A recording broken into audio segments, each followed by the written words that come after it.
Hey guys, so we're doing at the moment brake master cylinder. She definitely needed some work.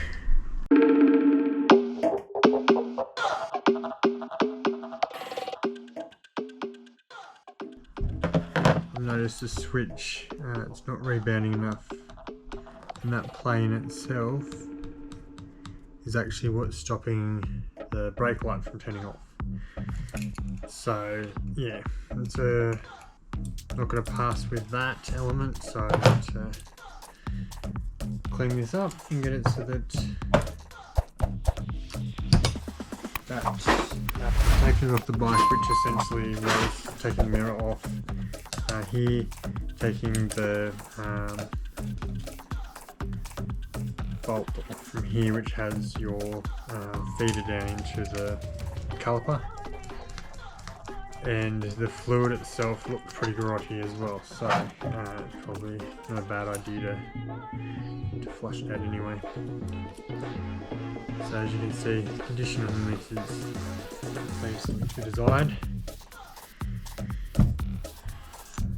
I'm just doing all the fun things. So I actually had the bike operating, per se. Headlight switch, I believe, is cooked because the pass push button works, so it's all powered and everything, but it's not actually powering the low beam, high beam switch. So I've ordered to come in a replacement switch for that, and on the right I noticed the brakes did feel a little bit interesting, and so that's why I figured we'd end up doing a master cylinder. So I haven't got the kit to replace this yet because there are many kits, and as you might have remembered,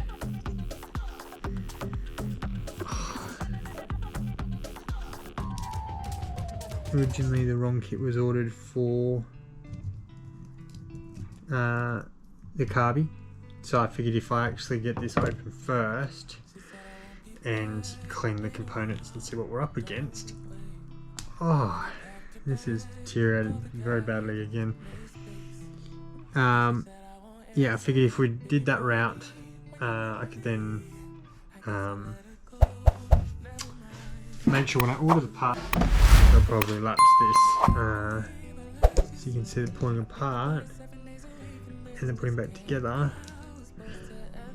but not necessarily waiting in between. So yeah, that's pretty much like rotted. Some of the stuff in here, like, again, I am not surprised. So I established that there was a large amount of corrosion and contaminant build-up, initially preventing visibility of the C-clip 2 holes. I also established my C-clip pliers points weren't small enough for the clip itself, so I had to look for another means to press the clip and remove it. I soaked it overnight in order to help it break down the corrosion.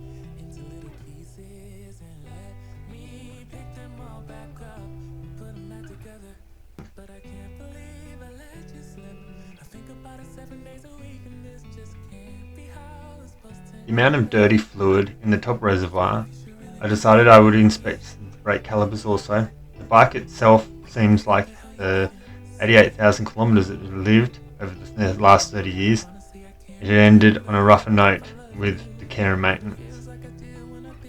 So I do end up rebuilding the front brake assembly from the top all the way down to the caliper, including reviving the hose due to not being able to order a replacement.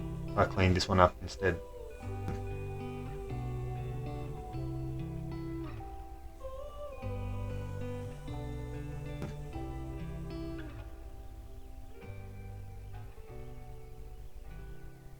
What if I just wanna be with you? Oh, I don't know what the hell I'm gonna do. But honestly, I can't remember if you loved me, or maybe I'm just feeling lonely. I don't So I cleaned up the barrel and the piston slide, because there was some binding that was happening over time due to the poor fluid care, as well as the fact that the pistons could have been in there for quite a while.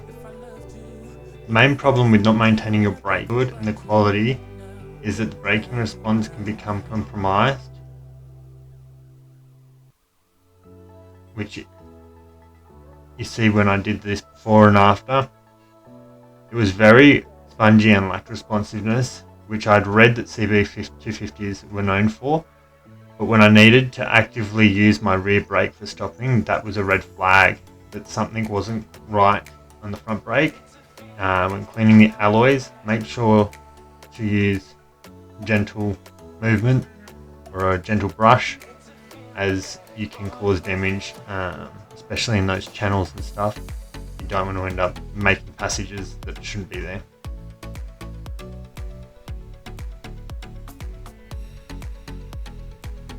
So it took a fair bit of work for me to get the piston itself out, and that was also partly because there's so much rust and corrosion.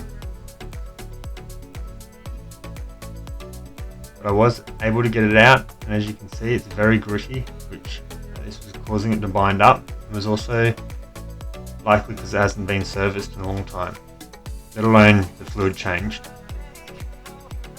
I had placed my order for parts, and many of these spares and parts coming from the UK or the USA. CB250s are becoming a rarer bike, particularly in Australia, and parts weren't as stocked or for the longevity from Honda, which I thought was interesting since it was one of the more popular bikes that was released by Honda for an everyday rider.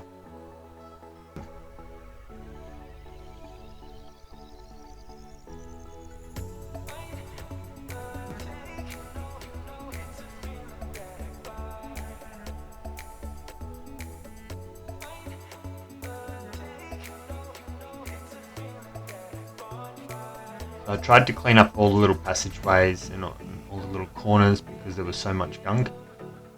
I did actually organise a replacement sight glass as well. As you can see, it's discoloured and it's certainly worn. It's probably the original sight glass that was in it, so 88,000 kilometres in 30 years. It's sort of made it so you can't even see whether the fluid is good.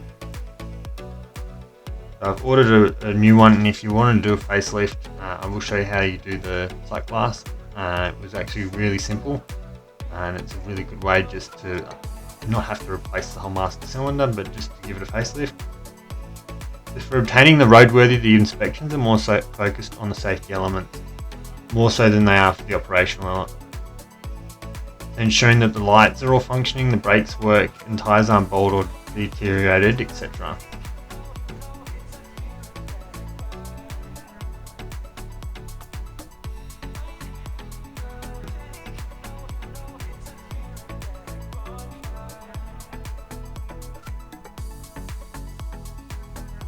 All the parts and products used I'll link in the description.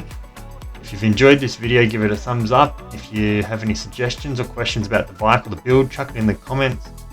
And while you're there, punch the subscribe button and make sure you hit the bell notification so you can join me on the journey to build. That's all for this video, and I'll see you on the next one.